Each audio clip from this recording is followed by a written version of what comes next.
Hey guys, welcome back to State of Elections. Today we're going to be talking about Mike Pompeo versus Joe Biden for the 2024 presidential election. Now, Mike Pompeo did just tease a run for 2024. He said, "I'm always up for a good fight." Pompeo was Secretary of State for almost 3 years. He was one of Trump's longest serving cabinet members. And one of the interesting things that I found is he was notably left off of Trump's list of very important Republicans, basically 2024 Republicans that Trump thinks could possibly replace him. I believe, though, if he does decide to run, that he'll have Trump's support no matter what. So we can move right into the map. I filled in the safe states and the likely states for both parties.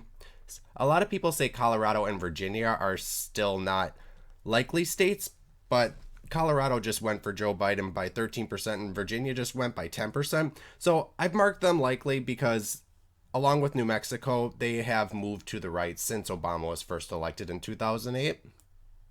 Now I have Ohio and Iowa likely going for Pompeo, with both going to Trump in 2016 and 2020 by about 8%. I don't think the margins are going to change much, but he could even increase it depending on his sway with moderates and independents.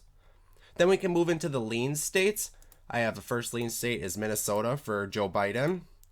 Hillary only won Minnesota by 2%, but Biden won it by 8%. A lot of people thought Minnesota was competitive this last time around, but it was almost a likely margin, similar to Iowa and Ohio. Our other lean states for Joe Biden are going to be Nebraska's 2nd district. It's a lean district. And New Hampshire.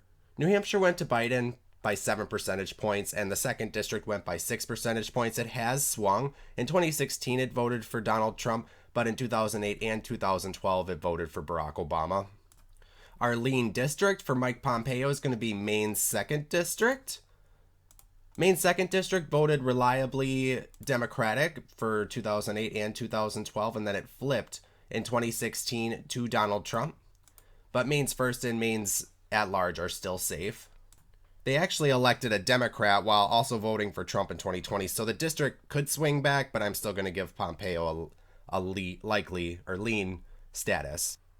But the next states I already have filled in are Texas and Florida. I've given them lean Republican status. A lot of people are saying that Texas is moving to the left and Florida is moving to the right, and that's what I believe as well. Texas is maintaining its Republican base, and it also actually won in the southern region. It won 5th generation Terneros, if I pronounced that correctly. Sorry if I did not. You can correct me in the comments. Pompeo could improve on his numbers in both of these. If the map looks familiar now, this is because these are the swing states that were contested, all besides North Carolina. Donald Trump had lawsuits in 6 out of 7 to overturn the results, but all cases have been dismissed as of now. The only state he didn't contest was North Carolina, which he carried with just under 50% of the vote. That could possibly be why he did not contest it. Joe Biden won Nevada by the same margin as Hillary Clinton and Catherine Cortez Masto in 2016. So I believe that he could improve on his numbers in Nevada, especially if he can win back some of the Latino vote. He can even do better this time around. And that's why I'm also going to put Arizona as a lean, because Arizona has a growing Latino population and a growing young population. So I believe that he could win both of these states by a lean margin. Michigan is also a lean. Joe Biden won this by about 2 percentage points, almost 2 percentage points. It returned to its normal levels for Democrats. It did go to Donald Trump in 2016, but in 2018 and 2020, they elected 2 Democratic senators, a Democratic governor, and a bunch of Democrats statewide. So Michigan, I believe, is moving back to the right, just like Minnesota did, back to the left, just like Minnesota did. And Arizona only went to Joe Biden by 0.3%, but Mark Kelly almost won it by 2%, the current senator that just replaced Martha McSally. So that's why I think that it could also trend to the left this time around. Then there are the tilt states. 3 of the 4 were won by Joe Biden. I believe Pennsylvania and Georgia will go to Joe Biden, with Pennsylvania being his home state and Georgia trending blue. But that does really depend on the voting restrictions being put in place, especially in Georgia. So we will see how that goes for them. But that'll be a tilt margin for Joe Biden and Pennsylvania. And then the tilt states for Mike Pompeo, I'm going to give North Carolina. North Carolina has not voted at the presidential level for a Democrat since 2008. And Wisconsin is also going to be a tilt Republican. I believe it's tilt Republican because it has been moving to the right slowly since 2010. And it did flip for Donald Trump in 2016 and just barely flipped back to Joe Biden in 2020. Wisconsin's going to have a very popular Democratic senator on the ballot in 2024.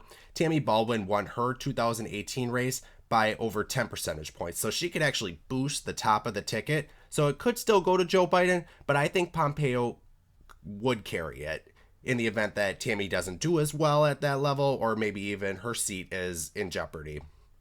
So there we have it, with Joe Biden getting 292 electoral votes to Mike Pompeo's 246. It's a slight improvement over Donald Trump, but it's not enough to overcome the incumbency. Thank you for watching today's video. Don't forget to subscribe to my channel down below so you can get notifications to my daily videos, comment suggestions for future matchups or future videos, and have an epic day.